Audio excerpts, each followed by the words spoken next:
taking a gauntlet, to go to court, we should commend such person. Two, a lot of electoral reforms we have seen today were born out of issues that are arisen in courts.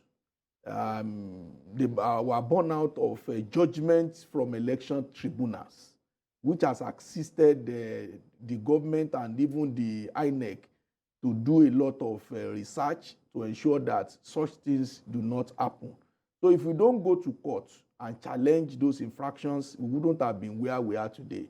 Now that we have beavers today is a reflection of what has happened, the struggle through the courts and a lot of revelation that had come out from the courts that brought us to where we are. So if we want to have an acceptable electoral system, the courts should also, be allowed, people should be allowed, without condemnation to challenge the result of any election so as to, shape electoral jurisprudence. Okay. Secondly, as to whether INEC will be indicted, they are not angels. And the fact that they have put a system in place does not mean that there won't be mismanagement. Okay. It might even stem from your contention, inadequate contention training is that the beavers was not used properly. Therefore, causing what you lawyers sometimes call an injury to your principle.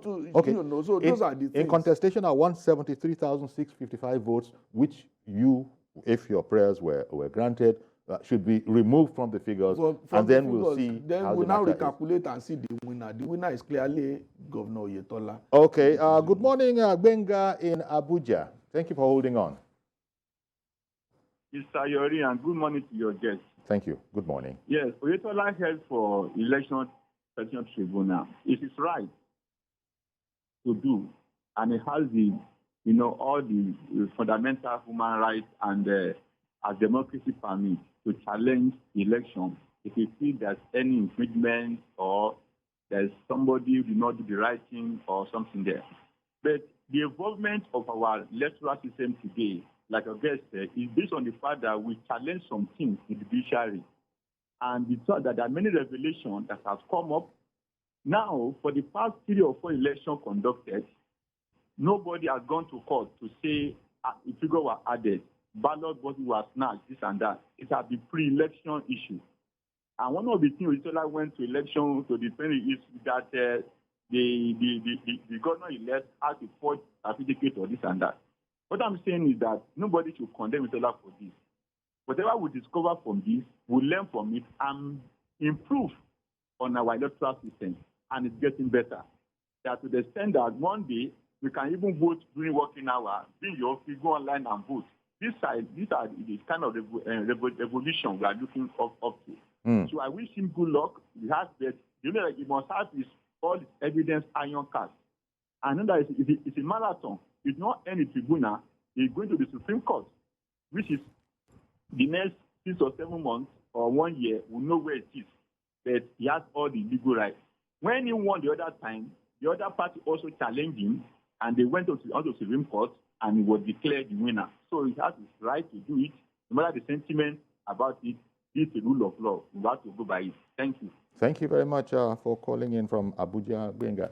He also brought up the matter about you're also looking at the qualifications of yes, another that he wasn't grant, properly qualified to contest in that election. Yes, another grant of contesting this result was that the governor-elect now, is not qualified to run. We know that it is a common knowledge that Adeleke, as at 2019, was facing a criminal allegation of election malpractice. He went to where somebody stood in for him to write another WAEC.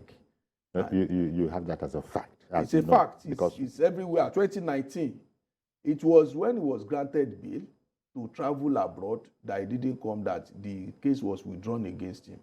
So as at 2019, he had no O-level results.